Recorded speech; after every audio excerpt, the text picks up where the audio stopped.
नमस्कार, आदाब। आज के इस प्रोग्राम में हम बात करेंगे अमेरिका में आने वाले इलेक्शन जो इस साल नवंबर में होंगे उसके बारे में बात करेंगे। पहले चरण के इलेक्शंस तो हो गए जो पार्टीज के होते हैं।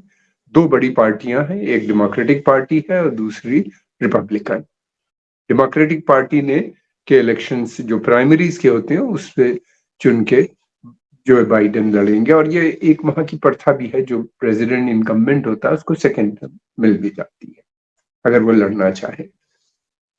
और दूसरी तरफ से ट्रम्प अपनी पार्टी में प्राइमरीज में तमाम जीत गए। उनके यहाँ काफी डेमोक्रेसी है, नॉमिनेशन नहीं होता जैसे हम लोग के यहाँ होता है कि जिसको जी चाहे सीट मिल जाए। पार्टी इलेक्ट हर स्टेट के अंदर उसको इलेक्शन लड़ना पड़ता है, वो प्राइमरीज कहलाती हैं। उसके अंदर पार्टी के अंदर होते हैं वो लोग, फिर वही इलेक्ट करते हैं लोगों को कि कौन होगा। बहुत से कैंडिडेट्स होते हैं जो जीतते हैं, फिर उनके हिसाब से उसको वो मिलता है। उतने रिप्रेजेंटेशंस होते हैं जो कॉलेज बनता है जो फिर इलेक्ट करता है प्रेसिडेंट को फाइनली। तो इस तरीके से ये तय हुआ है कि प्रेसिडेंट डोनाल्ड ट्रम्प जो होंगे वो रिपब्लिकन पार्टी के प्रेसिडेंट होंगे। रिपब्लिकन पार्टी जो है ये बहुत पुरानी पार्टी है और दूसरी बात ये है कि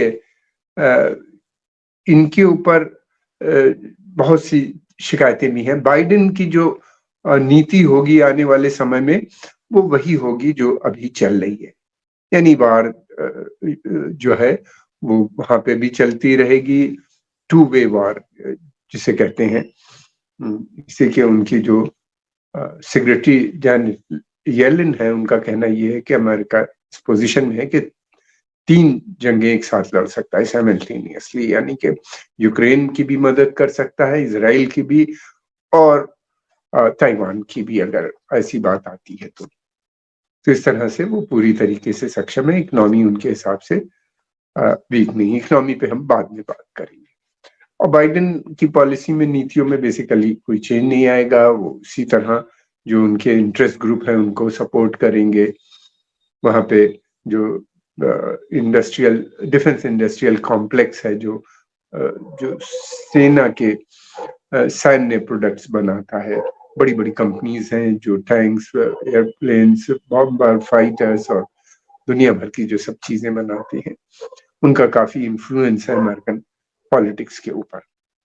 और इन कहा जाता है, उनके ऊपर एक एक्यूजिशन भी है कि ये वार मोंगर है। ये उनकी कोशिश होती है कि हमेशा वार चलती रहे ताकि इनका असलहा बिकता रहे और नए वर्जन ऑफ असलहे के आते जाते हैं, यानी पिछले आप हटाते जाइए, 5 साल बाद ऑब्सोलीट नए वेपन सिस्टम्स आप खरीदते रहिए, नए फाइटर बॉम्बर्स खरीदे जाते हैं। तमाम दुनिया में ये चल रहा है और ये बहुत पावरफुल लॉबी है। और इसके अलावा दूसरी भी लॉबी है, ऑयल की भी लॉबी है, बैंकिंग लॉबी है, फार्मास्यूटिकल की भी बहुत पावरफुल लॉबी होती जा रही है और छोटी छोटी बहुत सी है लॉबीज। ये बहुत इंपॉर्टेंट है। जो मेजर फंडर होते हैं इलेक्शंस के, जिन लोगों के, इसी के अमेरिका का इलेक्शन बहुत एक्सपेंसिव होता है, बिलियंस ऑफ डॉलर उसमें खर्च होते हैं। बहुत एग्रेसिव मीडिया कैंपेन होती है जिसकी वजह से बहुत पैसे खर्च होते हैं। डोर टू डोर तो कैंपेनिंग संभव नहीं होती, लेकिन हर शहर के अंदर पब्लिक मीटिंग्स होती हैं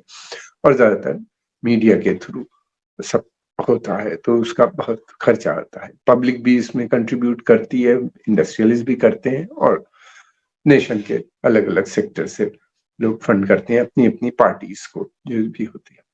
अब ये है कि जो इलेक्शन है वो ऐसे समय में हो रहा है, 150 मिलियन पीपल हैं, सोशल सिक्योरिटी और गवर्नमेंट जो स्पेंडिंग है वो बहुत ज्यादा हो चुकी है। सबसे बड़ी समस्या की बात जो है अमेरिका में इस समय वो ये है कि 34 ट्रिलियन डॉलर का लोन हो गया, यूएस डॉलर का उनके ऊपर लोन है, जो बहुत अनसेस, यानी हर 3 महीने पे 1 ट्रिलियन डॉलर उनको लोन लेना पड़ता है।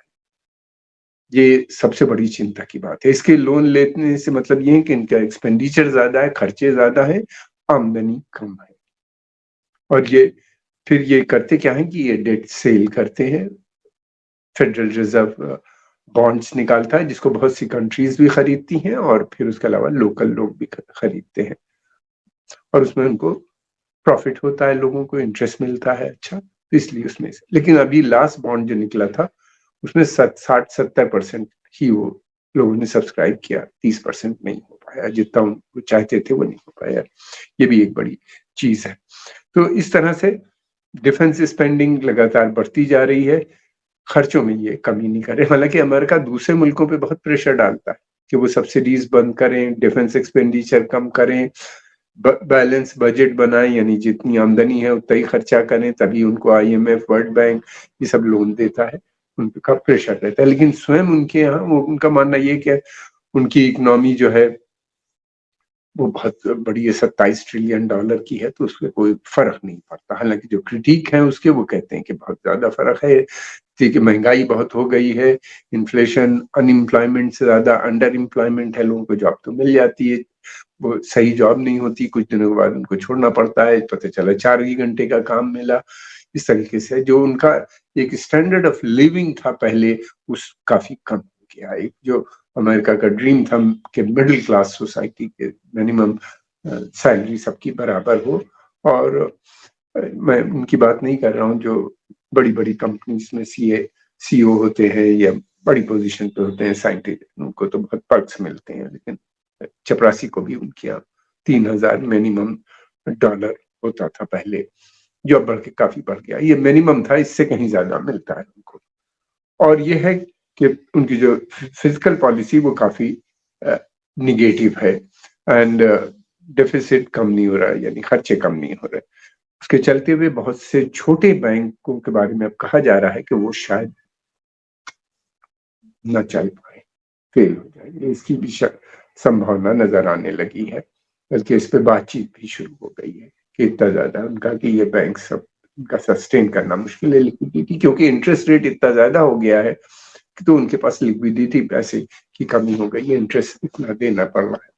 इंटरेस्ट के बढ़ने से एक बड़ी समस्या इंडस्ट्रियलिस्ट को भी आ गई है, इसलिए कि उनकी उसकी वजह से इंटरेस्ट बढ़ गया है, तो लोन भी में भी इंटरेस्ट बढ़ गया है, हर चीज में बढ़ गया है, लोगों को ज्यादा पैसा देना पड़ रहा है इंटरेस्ट, और महंगाई भी उसके वजह से लगातार बढ़ती जा रही है। अब ये देखना है कि यूक्रेन का खर्चा बहुत है, इसराइल के ऊपर को भी बराबर ये फंडिंग और वेपन सिस्टम की सप्लाई यूक्रेन के साथ साथ करनी पड़ रही है, और ये जो है इसकी वजह से इनका कहना ये कि नेशनल सिक्योरिटी जो है वो खतरे में है। अगर वो इसराइल जो उनका बहुत प्रिंसिपल एलाई है इस पश्चिम एशिया में, उसको सपोर्ट करना जरूरी है। यूक्रेन के ऊपर रशिया का अटैक हुआ है, अगर यूक्रेन हार गया तो फिर रशिया पूरे यूरोप को खतरा नजर आता है, इसलिए यूरोप और अमेरिका उसको सपोर्ट कर रहे हैं।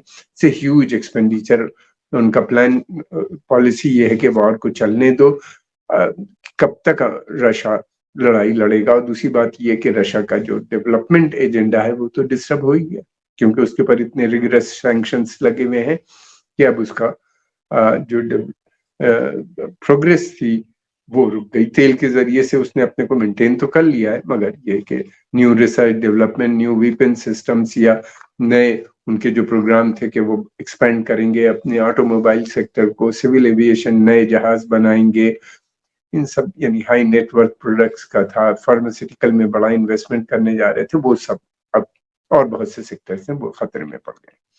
फिर ये है कि बाइडेन जो है, इनका कहना यह है कि पॉलिसी में मेजर रद्द-बदल नहीं होना चाहिए, इनके यही इसी किस्म से। हालांकि उनकी पार्टी में बहुत डिवीजन है, खासतौर से गाजा में जो वार चल रही इसराइल को उसको लेके, और उनको जो लिबरल्स और वहाँ पे जो एक सेकुलर लिबरल, और फिर उसके अलावा वो लोग जो सपोर्ट करते थे, कुछ जो सोशलिस्ट ओरिएंटेड लोग थे, फिर उसके अलावा ये था वीमेन की बहुत सपोर्ट थी, उसके अलावा ये था कि अरब अमेरिकन इनको सपोर्ट कर रहे थे, अफ्रीकन अमेरिकन की भी सपोर्ट थी। वो ये लोग अनडिसाइडेड हैं, इन लोगों ने कह दिया कि कोई जरूरी नहीं कि वो बाइडेन को वोट दे।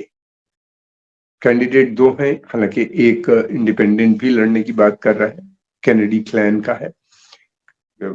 अभी तक तो कभी ऐसा हुआ नहीं कि इंडिपेंडेंट कोई जीत पाए वहां पे, इसलिए बड़ा मुश्किल होता है। और तो अगर इनको ये सपोर्ट नहीं मिली बाइडेन को, या कम होती है इसमें सपोर्ट, तो इनका जीतना मुश्किल हो जाएगा। जो प्री पोल सर्वे और जिस किस्म के आ रहे हैं उससे लगता है कि ट्रंप ही जीत जाएंगे। फिर उसके बाद ये कि बाइडेन ने कहा है कि ट्रंप जो है वो थ्रेट टू अमेरिकन डेमोक्रेसी को, यानी ये बहुत अथॉरिटेरियन है, बहुत ज्यादा जो है डेमोक्रेसी में विश्वास नहीं करते, और ये अगर आते हैं तो फिर उसके बाद अमेरिका की जो है ना वो उसको वो पीछे ले जाएंगे, बैकवर्ड ले जाएंगे, और ख्यास अनारकी और अमेरिका के अंदर डिवीजन भी उनको नजर आता है कि हो जाएगा, अमेरिकन सोसाइटी भी डिवाइड हो जाएगी। अब रिपब्लिकन पार्टी जो है उसका मानना है कि जो लोग हैं वो भी खुश नहीं है ट्रंप से। उनका बहुत से लोगों का रिपब्लिकन के अंदर मानना ये कि ट्रंप साहब ने पार्टी को हाईजैक कर लिया, उड़ा ले गए हैं वो, और क्योंकि बहुत एक्सट्रीम डिमांड्स उनकी होती हैं और अथॉरिटेरियन तरीके से तानाशाह की तरह से वो बिहेव करते हैं एज ए प्रेसिडेंट जब पिछली दफे थे, और ये राइट विंग को सपोर्ट करते हैं, वाइट सुप्रीमेसिस्ट को सपोर्ट करते हैं, प्रो कैपिटलिस्ट हैं बहुत ज्यादा, हालांकि दोनों प्रो कैपिटलिस्ट होते हैं। इनका मानना यह है कि लो टैक्सेस होने चाहिए ताकि इंडस्ट्री उससे थ्राइव हो, तो वो जॉब्स क्रिएट करेगी और ये होगा। और फिर उसके बाद ये है कि वो काफी इस्टेब्लिशमेंट की बातें भी नहीं सुनते, हालांकि अमेरिका में इस्टेब्लिशमेंट बहुत होता है, मेजर फॉरेन पॉलिसी में बहुत ज्यादा बदलाव नहीं आता, मगर ये ला सकते हैं, इन्होंने किया है। ट्रंप का मानना ये है कि बाइडेन जो है ये वर्स्ट प्रेसिडेंट, सबसे खराब प्रेसिडेंट अमेरिकन हिस्ट्री में आए हैं, उन्होंने ये स्पीचेस में अपने वो बोलते रहते हैं। और उनका कहना ये इनकी जो पॉलिसी थी शरणार्थियों को लेके, माइग्रेंट्स जो वहां पे आ रहे थे दूसरे देशों से, उसकी वजह से पूरे अमेरिका में उनको वो कहते हैं जहां जाओ यही लोग माइग्रेंट तमाम दिखते हैं, run over by the migrants you know. और दूसरी बात यह है कि यूएस से इन द इमिग्रेशन के लिए उन्होंने कहा कि वो अगर आएंगे तो बाकायदा बिल्कुल ये बंद कर देंगे बॉर्डर को, जो मेक्सिको और दूसरी जगह से जो आ रहे हैं शरणार्थी लैटिन अमेरिकन कंट्री से या अफ्रीकन से या जहां से भी आ रहे हैं अरब देशों से, उनको वो एक्सेप्ट नहीं करेंगे, उन पर रोक लगाई जाएगी, बल्कि वापस भेज देंगे बड़ी संख्या में माइग्रेंट। अमेरिका खुद स्वयं एक नेशन है माइग्रेंट का, वहां पे अधिकतर लोग जो आए हैं वो बाहर से आए हैं। ये जो अमेरिकन व्हाइट अमेरिकन हैं ये भी यूरोप के अलग अलग देशों से आए हैं, खासतौर से इंग्लैंड, जो एंग्लो सैक्सन्स है वो इंग्लैंड और से उनका बड़ा माइग्रेशन हुआ था जब वहां के ऊपर फैमिन और बीमारियां थी, फैल रही थी, उस समय में वो लोग मूव करके यहाँ पे अमेरिका में आए थे। और दूसरी बात ये भी है कि जो लोकल कम्युनिटीज थी जिसको इंडियन कहते हैं, रेड इंडियन कहा जाता है, उनको मार्जिनलाइज करके उनकी इतनी क्लिनजिंग भी की गई है वहां के ऊपर अमेरिका को इस्टेब्लिश करने के लिए। यूरोप के दूसरे देशों से भी बड़ी संख्या में अमेरिका आए, कि नई अपॉर्चुनिटी उनको मिल रही थी, उन्हीं ने आके इसको सेटल किया। बहुत से लोग इंडिया आ रहे थे क्योंकि कॉलोनी थी ब्रिटेन की, उनको यहाँ पे नया अपॉर्चुनिटीज मिल रही थी जहाँ से काफी पैसा कमाया। बड़ी बड़ी मल्टीनेशनल जिनकी यहाँ पे छोटी छोटी बिजनेसेस थी, बाद में वो इंग्लैंड गए, इंग्लैंड से अमेरिका आ गए, वहां पे बड़े मल्टीनेशनल कॉरपोरेशन उन्होंने स्टैब्लिश कर दी भारत की पैसे से। तो ये हालात के बीच में इलेक्शन हो रहा है अब अमेरिका का। ट्रंप अगर जीतते हैं तो उनकी कोशिश, लगता है ऐसा है अभी तो, वो जिस तरह के इंप्रेशन दे रहे हैं कि वो यूक्रेन की युद्ध को समाप्त करने की कोशिश करेंगे। इसलिए कि अभी उन्हीं ने हंगरी के भी जो प्रेसिडेंट हैं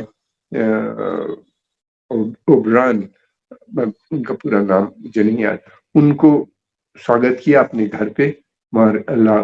जो उनका फ्लोरिडा में मकान है जहाँ रहते हैं, वो बहुत बड़ा रैंच है, उसमें उन्होंने अपने घर को भी दिखाया उनको और उनका स्वागत भी किया। और उन्होंने हंगेरियन लीडर ने ये भी कहा कि भाई अगर यूरोप असलहा देना बंद कर दे हम तो ये जंग रुक जाएगी, एक जंग।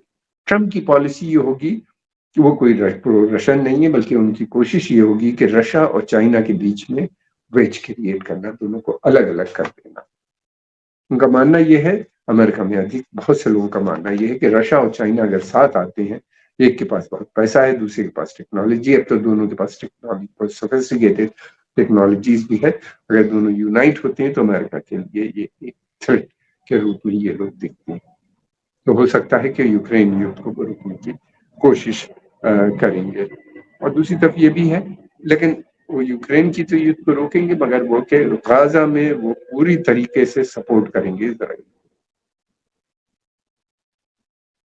इसराइल की पॉलिटिक्स ये है बहरहाल कि इस बाइडेन इलेक्शन से पहले पहले गाजा पट्टी को खाली करा लो, और जब ट्रंप इलेक्शन जीत के आएंगे तो वेस्ट बैंक और जेरूसलम से पैलेस्टीनियंस को बाहर निकाल।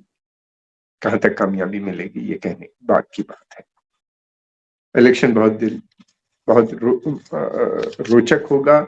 बड़ी संख्या में लोगों को इंटरेस्ट नहीं है इलेक्शन के अंदर, और अमेरिका के अंदर एक बड़ी समस्या ये आ गई है कि बराक ओबामा के बाद से कोई कैरिस्मेटिक लीडर उनके यहाँ नजर नहीं आता जो अमेरिका के अंदर इस समय इकोनॉमिक क्राइसिस है उससे वो बाहर ले जाए। अमेरिका गरीब नहीं है, बहुत स्ट्रांग देश है, उसकी इकोनॉमी बहुत बड़ी है, सबसे बड़ी है दुनिया के अंदर। उसी तरह उनका एक्सपेंडिचर भी सबसे ज्यादा है उसके अंदर।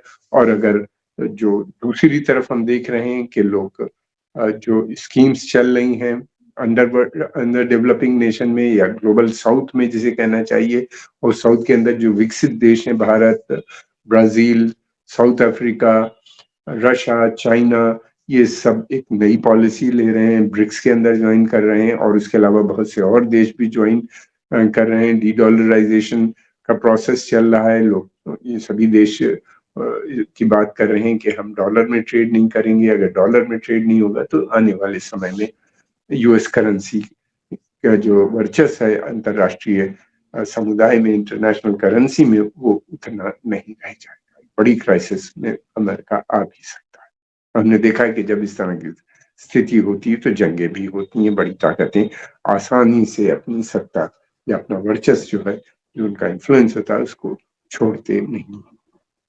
क्या होगा ये आने वाला समय बताएगा। आज की इस पॉडकास्ट में कई बात करेंगे हम जल्दी ही अमेरिका के ऊपर और दूसरी रिपोर्ट्स आपके साथ।